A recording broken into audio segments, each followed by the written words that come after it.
Opa, tudo bem? Então, eu vou gravar agora uma questão que me pediram um tempo atrás nos comentários, eu tinha esquecido, que é a questão 10 da prova do ITA de 2020 de Física, da prova da aditiva, não a segunda fase, a primeira. Me pediram essa questão e eu esqueci de gravar, mas aí eu lembrei hoje e vou gravar ela. Fiquei um tempo fora de novo, mas não é tanto tempo, é só que realmente estou muito ocupado, né? Mas vocês vão ver a questão aí. Basicamente, ela te dá um cilindro que está num plano inclinado, com um ângulo θ, o plano inclinado, né?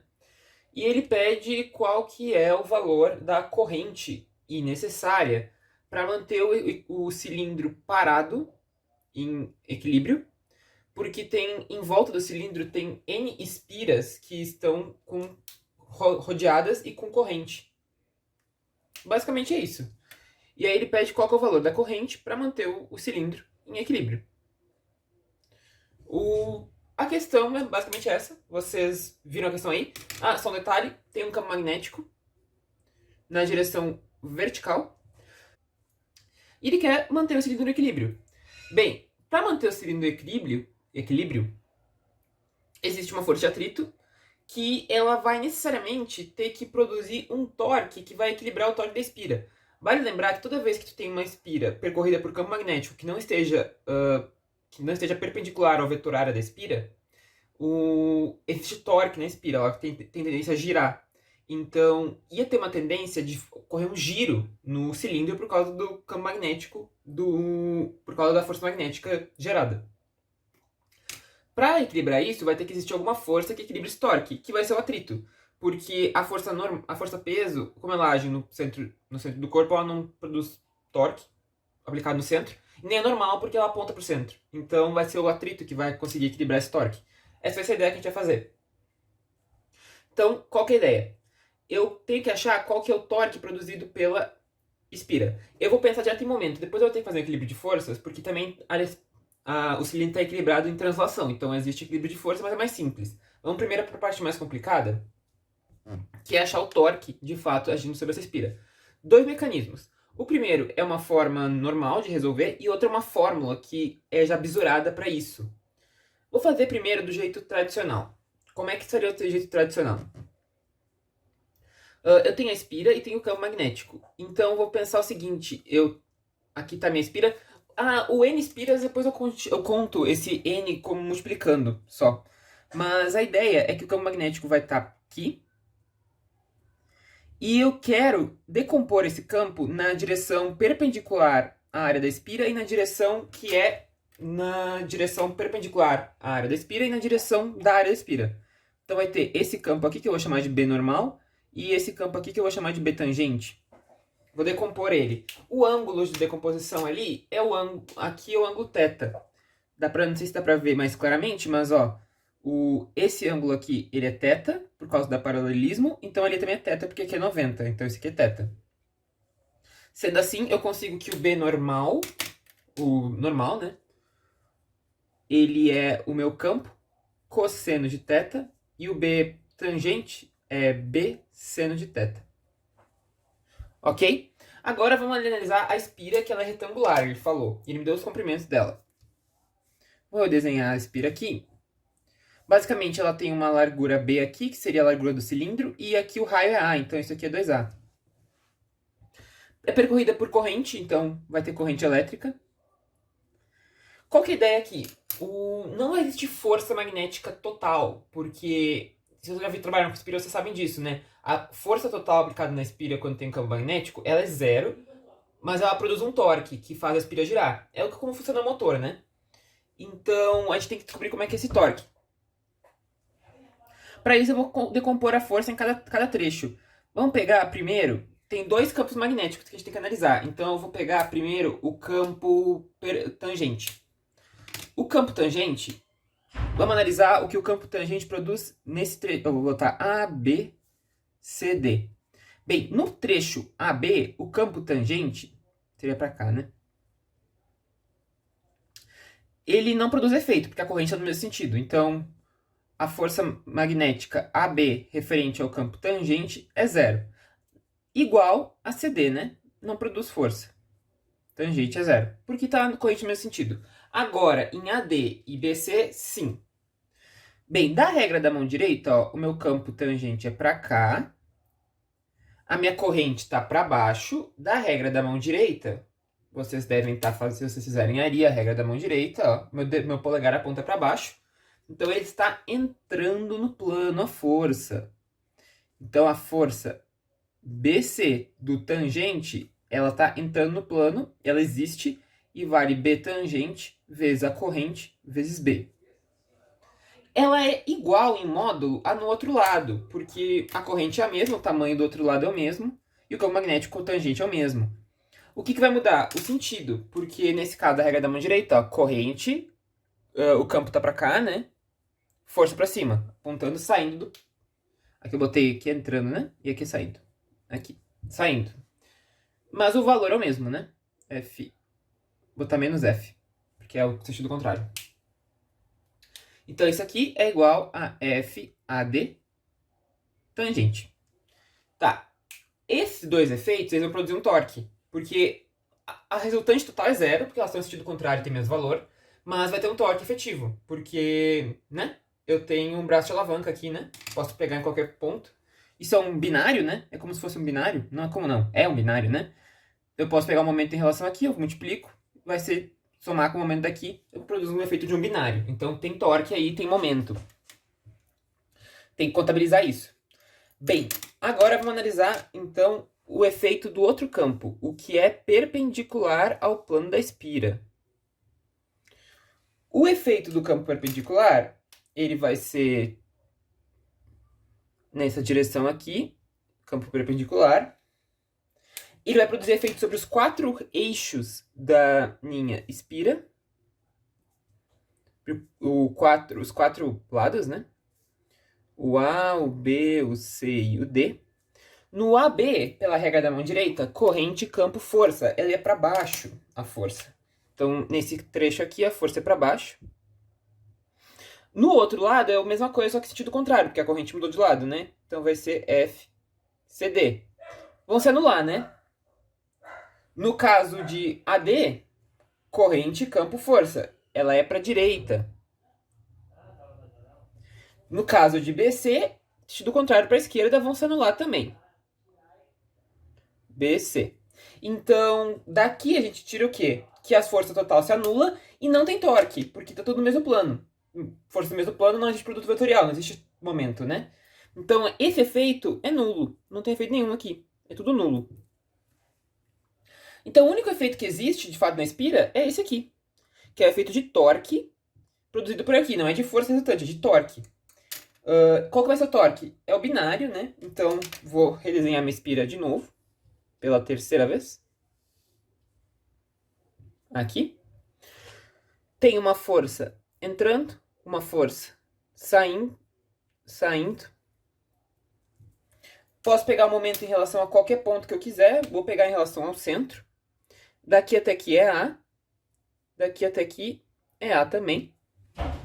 Então, o momento em relação ao ponto O, somatório dos momentos em relação ao ponto O, isso vai me dar o torque resultante ali, que é F vezes A, vezes o F vezes A, mais F vezes A. Os dois é no mesmo sentido, porque os dois vão fazer ele girar saindo do plano, né? Vai girar para sentido para cá, ó, assim.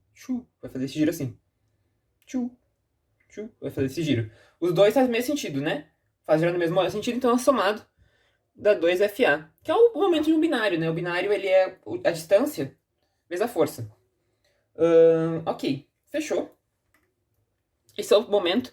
E a minha força eu já tenho aqui, né? Que é por Bill, é B e L. Então o campo, só que é o campo tangente, que eu já achei o valor dele aqui, vezes a corrente, vezes o meu comprimento de fio, que é B. Então o meu torque nesse total vai ser 2 vezes BT, vezes I, vezes B, e vezes A.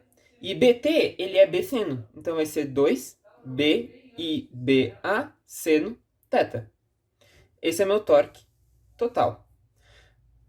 Bem, se o meu cilindro está em equilíbrio, esse torque tem que ser equilibrado com alguma coisa. É aí que entra o atrito. Por que o atrito? Porque é só ele que vai poder equilibrar. Ó, vamos pegar o meu cilindro. As forças agindo no cilindro, tirando essas magnéticas que estão aí, são o peso, que age para baixo, a normal, que aponta para o centro, e o atrito, que aponta para cá, né? Por quê? Porque a tendência de deslizamento do cilindro é para baixo, né? O atrito é sempre contrário à tendência de deslizamento. Então é para cá. Ok, são as únicas forças. Se eu fizer o meu momento em relação ao centro, vou botar o centro aqui, o peso está alinhado, tá bem no centro, então o momento é zero. A normal está alinhada no centro. Para existir momento ou torque, tem que existir um braço de alavanca. Tem que existir uma distância entre a linha de ação da força e minha força. A linha de ação da força e o meu ponto de origem. Não existe porque a normal aponta para o centro. Ou seja, o único momento que produz um momento é a força de atrito. Sendo assim, eu tenho que Φ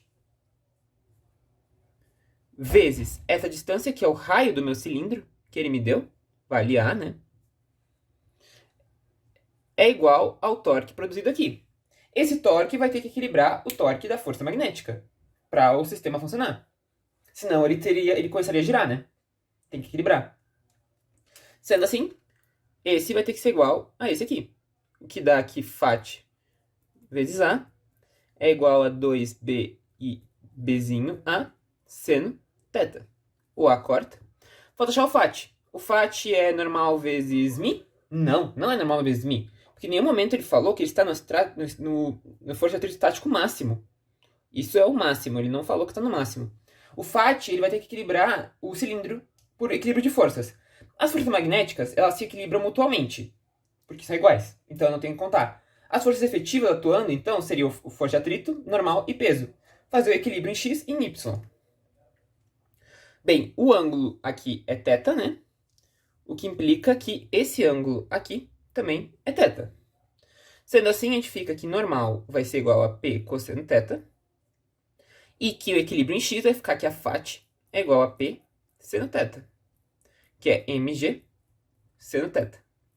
Substituo isso aqui ali. E a gente fica aqui mg seno θ. Um detalhe que eu esqueci. Que eu disse que contava depois, né? Tem n espiras. Desculpa aí. Tem n espiras, o que implica que o meu torque vai multiplicar por n, né? Porque são n vezes isso aqui. Então aqui é vezes n. Faltou esse n aqui, né? Porque tem n espiras. Então é efeito de torque vezes n. Então aqui faltou um n, né? Isso é igual a 2 b i n, bzinho, seno θ. Isso. O seno θ corta. Ele quer a corrente, que dá mg sobre 2b i n, bzinho. Isso dá a alternativa E. Que I aqui não tem I. 2b n, bzinho. Isso dá a alternativa E. Ok? Essa é a questão 10 do ITA, a primeira solução, que é a solução por análise mais intuitiva de quem não conhece o bisurado da fórmula, né? Mas existe um outro jeito, que é mais bisurado quem conhecesse. Era muito mais rápido, que se chama torque magnético. Existe um efeito já de torque magnético que já é computado. Eu consigo dizer que o torque produzido por uma espira, ele é dado pelo produto vetorial do momento magnético da espira vezes o produto vetorial com o campo magnético da espira. Basicamente é isso.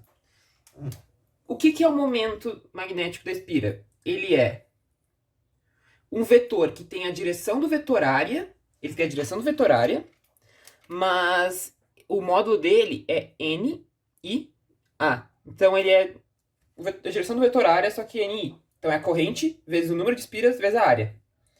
Basicamente é isso. O que acontece? Quando eu fizer o produto vetorial aqui, vai ficar o produto vetorial do vetor área pelo campo, né?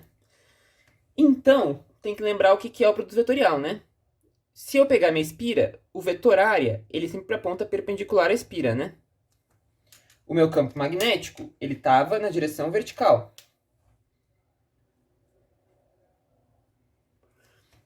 Como o ângulo entre eles, lá de cima, inclusive, ó, é o mesmo, aqui de cima, ó, é θ, Produto vetorial, vamos lembrar, o módulo é o produto deles vezes o seno de θ, né? Então, o módulo disso aqui, o módulo do torque produzido aqui, é BNI vezes a área, vezes o seno do ângulo entre eles. A área é a área de um retângulo, que é 2A vezes B. Então, vai dar BIN vezes A vezes... Opa, não, né? 2Azinho vezes B vezes o seno de θ. Então, isso é o torque, que bateu ali com o que a gente achou lá, né? Aqui em cima. Só que com essas análises, fio a fio. Então, ele é muito bom por isso, essa fórmula. A gente aqui acha o torque. Com o torque, o problema se resume a mesma coisa, né? Igual a isso a FAT vezes A. Da BIN, A vezes B vezes 2 vezes seno θ. E aí resolve o problema que nem aqui, né? Igualamos aqui e resolveu. Tá? Isso era um outro jeito de fazer usando o torque magnético. É uma propriedade legal para facilitar essa análise aqui, né? Outra propriedade legal se chama energia magnética de uma espira, que aí é o produto escalar do momento com o campo.